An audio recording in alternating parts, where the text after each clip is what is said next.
Hello everyone, कैसे हैं आप सब। एक बार पुनः से कोचिंग क्लासेस पर स्वागत है। उम्मीद करता हूं आप सब अच्छे होंगे, मस्त होंगे, बेहतर होंगे, आपकी पढ़ाई बेहतर चल रही होगी। क्लास 12 फिजिक्स एनसीईआरटी में चैप्टर नंबर 10 चल रहा बच्चों। हम यहाँ पर आज देखेंगे तरंगाग्र किसे कहते हैं, तरंगाग्र के प्रकार। बहुत ही सिंपल तरीके से समझने की कोशिश करेंगे। इसके पहले जो भी टॉपिक है बच्चों हमारे चैनल पे प्लेलिस्ट में क्रम से मिल जाएगा।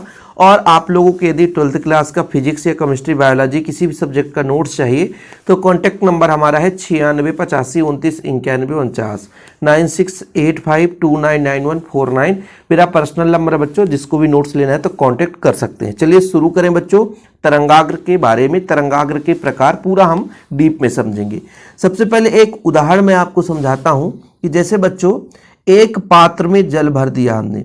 बड़ा सा पात्र ले लेना, आपके घर में कोई भी पात्र होगा, या कि यदि आपके घर में पात्र भी नहीं है ऐसा तो आप एक काम करना कि चले जाना पास में स्थित तालाब के पास में, ठीक है। और तालाब में जब जाना बच्चों तो एक छोटा सा कंकड़ उठा लेना, एक छोटा सा पत्थर। अब यहाँ पर पात्र में तो यहाँ पे कंकड़ में बोलूँगा, और तालाब में जाना तो वहाँ पे पत्थर उठा लेना और पत्थर को ले जा करके सीधा पानी पे फेंक देना। जब पानी पर फेंकोगे बच्चों तो ऐसा अनुभव होगा कि इसके चारों ओर ऐसा एक वलयनुमा आकृति दिखाई देगी आपको।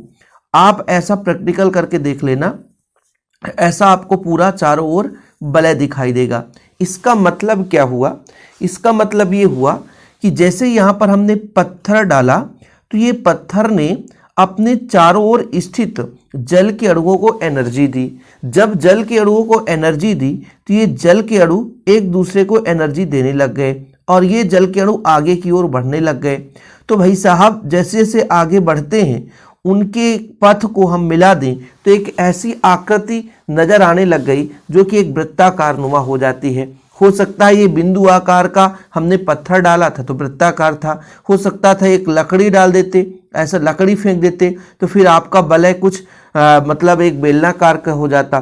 तो जब हमने क्या कहा कि एक पानी भरे पात्र में, है ना, उसमें हमने क्या कर एक छोटा सा कंकड़ छोड़ दिया तो चारों तरफ जल के कणों के कंपन के कारण, है ना, जल की सतह पर वृत्ताकार एक उर्मियां बोल सकते हैं, रिपल्स उत्पन्न हो जाते हैं।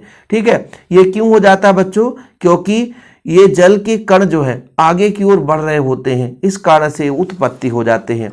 फिर से समझना, मैंने कहा कि भाई साहब जैसे ही पत्थर डाला हमने, पत्थर डाला तो यहाँ पे जो पास में जल के कण थे उस चारों ओर क्या हो गए, आगे की ओर बढ़ने की कोशिश किए। फिर कुछ समय बाद फिर आगे की ओर बढ़ने की कोशिश किए, फिर कुछ समय बाद फिर थोड़ा सा आगे बढ़े। तो ये लगातार बढ़ते जा रहे हैं।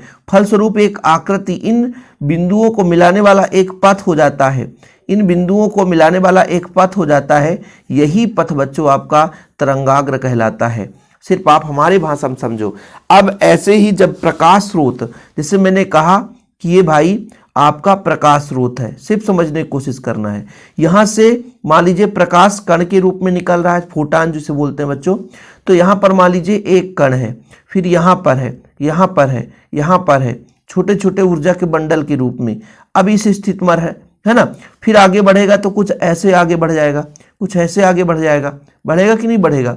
अब इन बिंदु पथ को हम मिला दें तो एक हमारे पास आकृति मिलती है जिसे हम बोलते हैं बच्चों क्या, तरंगाग्र। क्या बोलते हैं? तरंगाग्र। क्या बोलते हैं बच्चों? तरंगाग्र। तो तरंगाग्र की परिभाषा आप लोग बता सकते हैं कि यदि किसी माध्यम में तरंग संचरित हो रही है, तरंग, ये तरंग का मतलब हुआ ये अब आगे ऐसे ये कण के रूप में बढ़ता जाएगा। तो किसी माध्यम में तरंग संचरित हो रही है तो किसी क्षण समान कला में स्थित जितने भी, जैसे मान लीजिए ये भी तरंग आगे की ओर बढ़ रहा है, ये भी तरंग आगे, ये भी बढ़ रहा है, ये भी बढ़ रहा है, ये भी बढ़ रहा है, आगे की ओर कई सारे तरंग इस तरीके से। तो एक समान समय में जब कला में समान रहते हैं तो इन बिंदुओं को मिलाने वाले पथ को हम बोलेंगे बच्चों क्या, तरंगाग्र। क्या बोलेंगे? तरंगाग्र कहेंगे। यदि आप एक भी सिस्टम समझ गए, चाहे जल का हो चाहे प्रकाश का हो, तो फिर आप तरंगाग्र के बारे में ज़्यादा परेशान नहीं होंगे। कुछ समझ में आ गया? भाई मैंने कहा कि मान लीजिए किसी माध्यम में तरंग कंपन करके आगे की ओर बढ़ रही है। मैं इतना मान के चलता हूँ कि मान लीजिए एक ऐसा प्रकाश स्रोत है, तो यहाँ भी से तो तरंग आगे की ओर चलेगा, यहाँ भी तो तरंग आगे की ओर चलेगा, समान कला में आगे की ओर बढ़ रहे हैं। अब मान लीजिए किसी क्षण, मान लीजिए t सेकेंड में सबका यहाँ पे स्थित है, तो इन बिंदुओं को मिलाएंगे बच्चों, तो ये जो बिंदु है ना का मिलाने वाला पथ है ये तरंगाग्र कहलाएगा। कोई दिक्कत तो नहीं है। तो परिभाषा लिखना है तरंगाग्र का, लिख लें कि यदि किसी माध्यम में तरंग संचरित हो रही है तो किसी क्षण समान कला में स्थित कणों के बिंदु पथ को हम तरंगाग्र कहते हैं। क्या बोलते हैं बच्चों? तरंगाग्र कहते हैं। ये तरंगाग्र आपके 3 प्रकार के होते हैं, एक गोलीय तरंगाग्र, एक बेलनाकार तरंगाग्र और एक समतल तरंगाग्र। गोलीय तरंगाग्र तो आपने देख लिया कि जब प्रकाश स्रोत बिंदुवत होता है, बिंदुवत यानी बिंदु के आकार होता है, तो किसी क्षण सीमित दूरी पर समान कला में कंपन करने वाले कणों के बिंदुपथ एक गोला होता है। इस स्थिति में तरंगाग्र गोलीय तरंगाग्र कहलाता है। बिल्कुल सिंपल कहने का मतलब ये हुआ कि ये बिंदुनुमा एक प्रकाश स्रोत है बच्चों, यहाँ से कंपन करने वाले कण तरंग आगे की ओर चल रहे हैं, तो किसी विशेष समय पर समान कला में जो रहते हैं उनकी स्थिति को है ना मिलाने वाली एक बिंदु पथ को हम क्या बोलेंगे बच्चों? गोलीय तरंगाग्र कहेंगे। सिंपल है। कहने का तात्पर्य हुआ कि जब बिंदु आकार का स्रोत होता है तो हमने कहा ना कि इनकी जितनी भी तरंग निकलेंगी आगे समान कला में कंपन कर रहे हो। ऐसा नहीं है कि कला अलग अलग हो, समान कला में कंपन करेंगे तब ना एक समय में एक निश्चित बिंदु पथ बनेगा, नहीं तो फिर टेढ़ा बिंदु पथ बन जाएगा।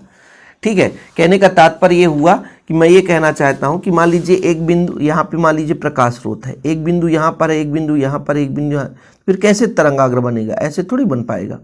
तो कहने का तात्पर्य ये हुआ कि भाई समान समय में, मतलब इनकी दूरी, ये जो बिंदुओं की दूरी वो समान हो, यानी वो समान कला में कंपन कर रहे हो, समान कला में कंपन कर रहे हो। ठीक है।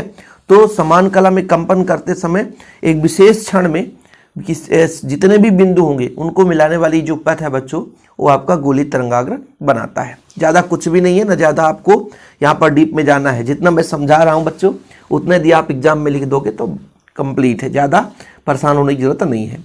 इसके बाद जब हम बेलनाकार तरंगाग्र के बारे में बात करते हैं कि जब स्रोत स्लिट के रूप में हो अर्थात सरल रेखावत हो, तो उसमें उत्पन्न सीमित दूरी पर स्थित तरंगाग्र बेलनाकार तरंगाग्र होता है।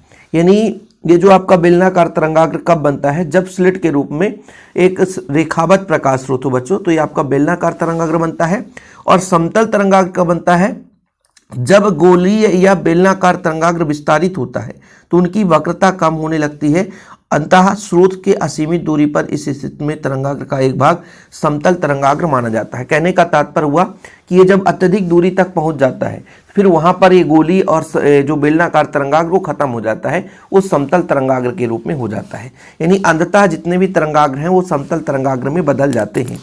अब थोड़ा सा यहाँ पर बेलनाकार तरंगाग्र का मतलब स्लिट होता है, स्लिट यानी पतला।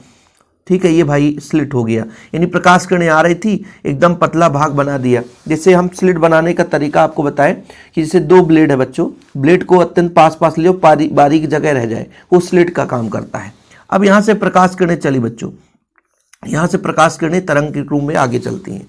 ठीक है, तो यहाँ पे कैसे बनाता मैं आपको बता दूं। बेलनाकार तरंगाग्र बनाने का तरीका है, ऐसा बनाओ, ऐसा बनाओ, फिर इसको मिला दो। ठीक है, आपका बेलनाकार तरंगाग्र बन जाता है। ये आपको इसको मिलाना है, मिल जाना चाहिए। आगे बनाता हूँ, जैसे इसको ऐसा आपने किया, ठीक है, इसको आप ऐसा कर देना, फिर इसको आगे बढ़ा देना, इसको ऐसा करके इसको बढ़ा देना, इन दोनों को मिला देना, तो ये बेलनाकार तरंगाग्र बन जाता है। कुछ है नहीं इसमें, कुछ है नहीं, कठिन नहीं है। बिना स्केल से ऐसा बना देता हूँ भाई, स्केल होता तो और अच्छे से बन जाता है। ये बेलनाकार तरंगाग्र हो जाता है 1 मिनट में। समतल तरंगाग्र तो बिल्कुल सिंपल है, इसको डायग्राम आप ना भी बनाओगे तो भी चल जाएगा। समतल तरंगाग्र, प्रकाश किरणें जा रही है, प्रकाश किरणें जा रही है, ठीक है। समतल तरंगाग्र कुछ इस प्रकार से बनता है। ये लो भैया, ये लो, ये लो, ये लो, समतल तरंगाग्र बन गया। फिर आगे की ओर चलेंगे कुछ देर तक, है ना, फिर समतल तरंगाग्र बन जाएगा। ठीक है, ठीक है, ये समतल तरंगाग्र है। फिर आगे बढ़ोगे, फिर वही स्थिति वही है आपका, ये समतल तरंगाग्र बच्चों, क्या है? समतल तरंगाग्र है। तो तरंगाग्र का मतलब आपने समझ लिया कि प्रकाश स्रोत से प्रकाश आगे की ओर बढ़ती है, सबको पता है। प्रकाश स्रोत है, प्रकाश स्रोत है, यहां से प्रकाश किरणें तरंग के रूप में आगे निकलती है। एक विशेष क्षण में बच्चों मान लीजिए सभी तरंगों की स्थिति यहां पे है, ठीक है, तो इन बिंदुओं को जब हम मिलाएंगे तो एक पथ बनेगा जिसे तरंगाग्र कहेंगे, और कुछ भी नहीं है, इसके अलावा कुछ है ही नहीं है। और आगे ऐसे बढ़ते जाएंगे, समान कला में समान समय में समान दूरी में स्थित कणों को मिलाने वाली रेखा। अब जो आपका ये किरण आता है, किरण शब्द, प्रकाश की किरण किसे कहते हैं? तो तरंगाग्र के लंबवत खींची गई रेखा, तरंगाग्र के लंबवत खींची गई रेखा, तरंगाग्र के लंबवत खींची गई रेखा, तरंगाग्र के लंबवत खींची गई रेखा, तरंगाग्र के लंबवत खींची गई रेखा, तरंगाग्र के लंबवत खींची गई रेखा किरण कहलाती है। तरंगाग्र के लंबवत खींची गई रेखा किरण कहलाती है। और प्रकाश किरण का जो गुण है बच्चों, पहला यही है कि प्रकाश किरण तरंगाग्र के सदैव लंबवत होता है। ठीक है। दूसरा, आप लोग गुण भी लिख लेना, प्रकाश किरण के गुण, प्रकाश किरण के गुण। This is a topic very very very very very very important है बच्चों। ठीक है, यहां समझो प्रकाश किरण के गुण। पहला आप लिख लेना कि जो आपका प्रकाश किरण है वो तरंगाग्र